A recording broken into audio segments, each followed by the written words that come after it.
Hello class 10th के students. तो आपका नया सेशन स्टार्ट हो चुका है ऑलरेडी और हम भी अपना सेशन स्टार्ट करने वाले हैं क्लास 10th मैथ्स के साथ। ठीक है, आज हम करेंगे चैप्टर 1 जो कि है हमारा real number.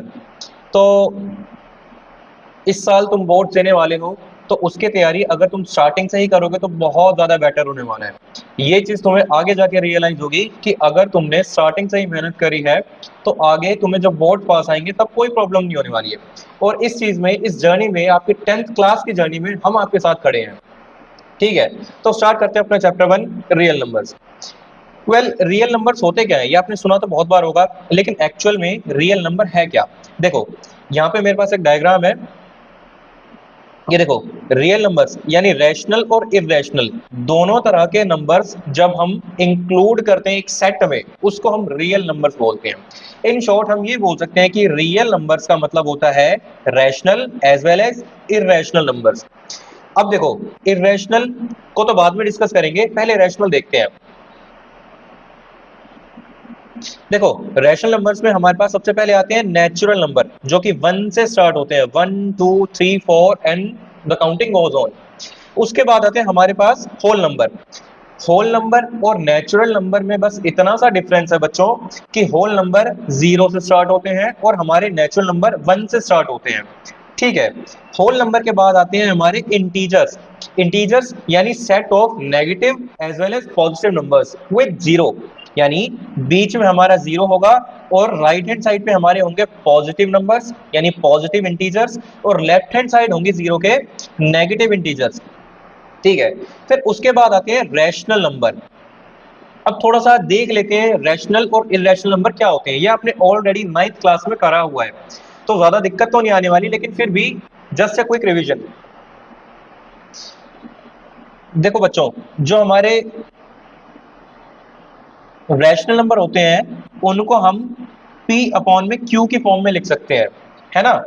Where q can never be zero, यानी ये जो q है ये कभी जीरो नहीं हो सकता। एग्जाम्पल के लिए 1 अपॉन में 5, है ना, बिल्कुल सही, ये हमारा p है और ये हमारा q है।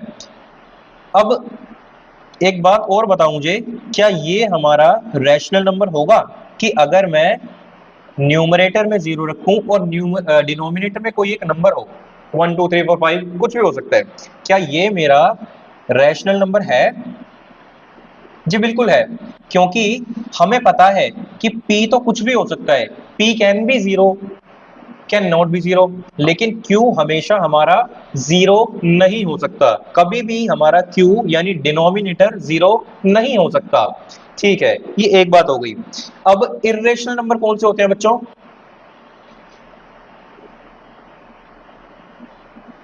जस्ट रेशनल नंबर के अपोजिट। अगर हम रेशनल नंबर्स को p अपॉन में q की फॉर्म में लिख सकते हैं तो rational number, sorry, irrational numbers को हम p अपॉन में q की फॉर्म में नहीं लिख सकते।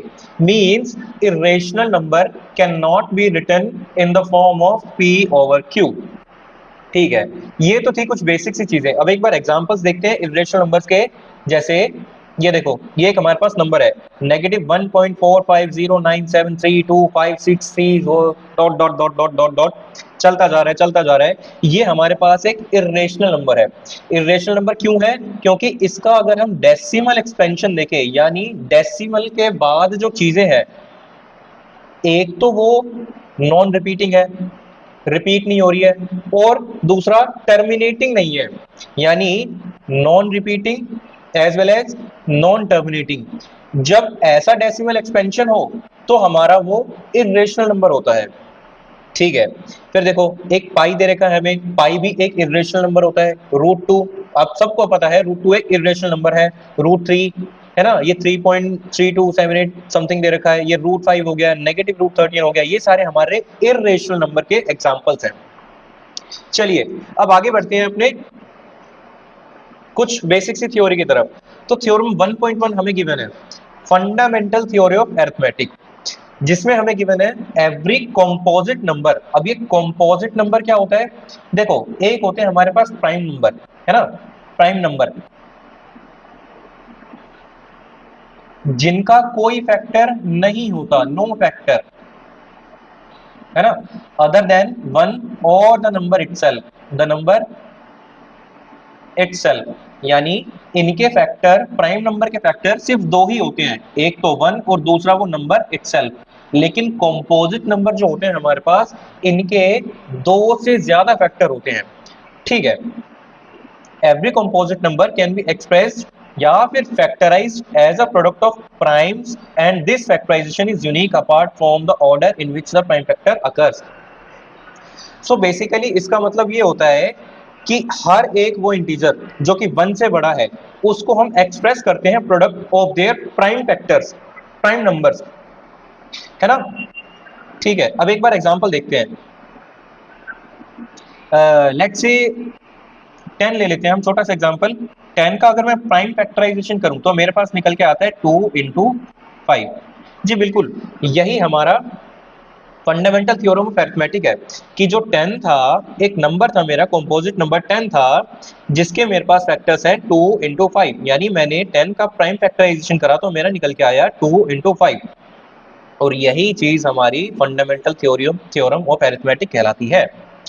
ठीक है, अब एक काम करते हैं, ये तो थ्योरी की बात हो गई, अब एक एग्जांपल करके देखते हैं। देखो एग्जांपल 2, एनसीईआरटी का एग्जांपल 2 हमारे पास गिवन है, find the LCM and HCF of 6 and 20 by the prime factorisation method. ठीक है, आई होप कि आपको प्राइम फैक्टराइजेशन करना आता होगा, नहीं आता तो एक बार यहाँ पे साइड में करके देख लेते हैं। 6 का तो बहुत आसान है वैसे, 2 3 6 एंड 3 1 3। ठीक है, तो 6 को मैं लिख सकता हूं 2 मल्टीप्लाई बाय 3। ठीक है, अब एक बार 20 का भी कर लेते हैं। 2 10 2 5 5 1 20 2 इंटू 2 इंटू 5। सो स्टूडेंट्स, ये जो हमारे पास नंबर है, ये हमारी इसके प्राइम फैक्टर्स हैं। 6 के प्राइम फैक्टर्स हैं हमारे 2 एंड 3। 20 के प्राइम फैक्टर्स हैं 2 इंटू 2 इंटू 5। ठीक है, ये रहे हमारे पास इसके प्राइम फैक्टर्स। तो अब हमें निकालना है इनका एलसीएम एंड एचसीएफ। अब एक बात बताओ फ्रेंड्स, कि ये जो एलसीएम होता है, ये होता क्या है? ये होता है हमारा lowest common multiple. In short, हम इसको एलसीएम को ऐसे भी निकाल सकते हैं कि जो हमारे प्राइम फैक्टर्स हैं उनकी हाईएस्ट पावर। मैं क्या कहना चाह रहा हूं, एक बार देखते हैं कि जैसे देखो, पहला हमारे पास फैक्टर कौन सा है दोनों में? 2, ये भी और ये भी। दोनों में से 6 के प्राइम फैक्टर्स में से और 20 के प्राइम फैक्टर्स में से 2 की हाईएस्ट पावर कहां पे है? ऑब्वियस ही बात है 20 वाले में है। तो अगर मैं एलसीएम निकालना चाहूंगा तो मेरे को 2 की पावर 2 लेनी पड़ेगी। क्यों? क्योंकि एलसीएम होता है मेरा highest power of prime factors. यहाँ पे 2 था, यहाँ पे 2 इंटू 2 है, तो मेरे को 2 इंटू 2 लेना पड़ेगा। अगर किसी नंबर में 2 इंटू 2 इंटू 2 होता, मतलब मैक्सिमम पावर 3 होती, तो मेरे को 2 की पावर 3 लेनी पड़ती यहाँ पे। ठीक है, अब और देखते हैं। 3 ऊपर 3 है लेकिन नीचे नहीं है, लेकिन फिर भी अगर देखा जाए तो 3 की मैक्सिमम पावर 1 ही तो है ना, तो मेरे को 3 भी लेना पड़ेगा। यहाँ पे नीचे देखो 5 है एक और, तो ये जो 5 है मेरे को ये भी लिखना पड़ेगा एलसीएम निकालने के लिए। सो स्टूडेंट्स, ये हमारा एलसीएम हो गया 2 की power 2 which is 4 multiplied by 3 multiplied by 55। 4 3 12 and 12 5 60। तो एलसीएम तो मेरा 60 निकल के आया 2 एंड 20 का। ठीक है, एक बार एचसीएफ निकाल लेते हैं। एचसीएफ क्या होगा फिर मेरा? Lowest power of common factors, है ना। कॉमन प्राइम जो प्राइम फैक्टर्स है, हमने इसके प्राइम फैक्टर्स किए थे, इनकी जो लोएस्ट पावर होती है वो हमें यहाँ पे लिखनी है एचसीएफ में। तो हमारे पास कुछ भी नहीं है कॉमन, बस 2 ही है ना। यहाँ पे जो 6 के प्राइम फैक्टर्स थे मेरे पास 2 इंटू 3 एंड 20 के प्राइम फैक्टर्स थे मेरे पास 2 इंटू 2 इंटू 5। इन दोनों में सिर्फ 2 ही एक ऐसा नंबर है जो दोनों में कॉमन है, तो बस यही हमारा HCF है ना। इजी। इसी तरह से एक और क्वेश्चन करते हैं। इसका आंसर हो गया एलसीएम हमारा 60 है और HCF हमारा 2 है। एक और क्वेश्चन करते हैं, व्हिच इज एग्जांपल नंबर 3। अब हमें फाइंड आउट करना है HCF of 96 and 404 by the prime factorisation method, hence find their LCM. तो प्राइम फैक्टराइजेशन मेथड के साथ हमने 96 और 404 का एलसीएम निकालना है एंड एचसीएफ निकालना है। तो एक बार प्राइम फैक्टराइजेशन कर लेते हैं। 96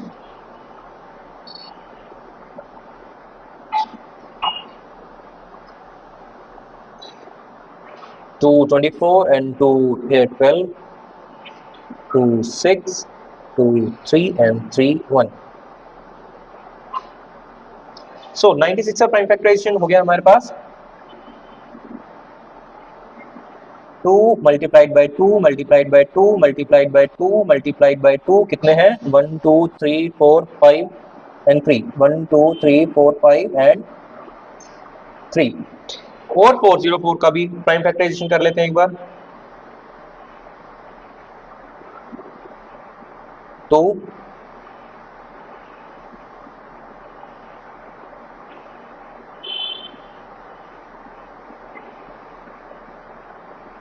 और ये 1011। सो 404 का जो प्राइम फैक्टराइजेशन मेरे पास आया वो है 2 इंटू 2 इंटू 101। ठीक है। HCF फाइंड करने के लिए मुझे कॉमन फैक्टर्स जो है कॉमन फैक्टर्स उनकी लोएस्ट पावर लेनी है। यानी यहां पे देखो कितने बार 2 रिपीट हो रहा है 5 टाइम्स रिपीट हो रहा है, लेकिन 404 में से 2 ही टाइम्स 2 है, 2 ही बार 2 है। इसका मतलब ये हुआ कि अगर मेरे को HCF फाइंड करना है तो जो कॉमन फैक्टर है यानी 2 उसकी लोएस्ट पावर विच इज 2 की पावर 2 वो लेनी है। 2 की पावर 2। क्या और कोई कॉमन फैक्टर है इन दोनों में? जी नहीं, तो हमें और कोई लिखने की जरूरत है भी नहीं। तो HCF हो जाएगा मेरा 2 की पावर 2 यानी 4। एक बार LCM देख लेते हैं। अब LCM होता है हमारा highest power of common factors. यानी यहां पे देखो 2 की पावर 5 थी, ये लिखा हमने, फिर 3 है, फिर 101 भी है, तो ये हमारा LCM हो गया। 2 की पावर 5 कितना होता है दोस्तों?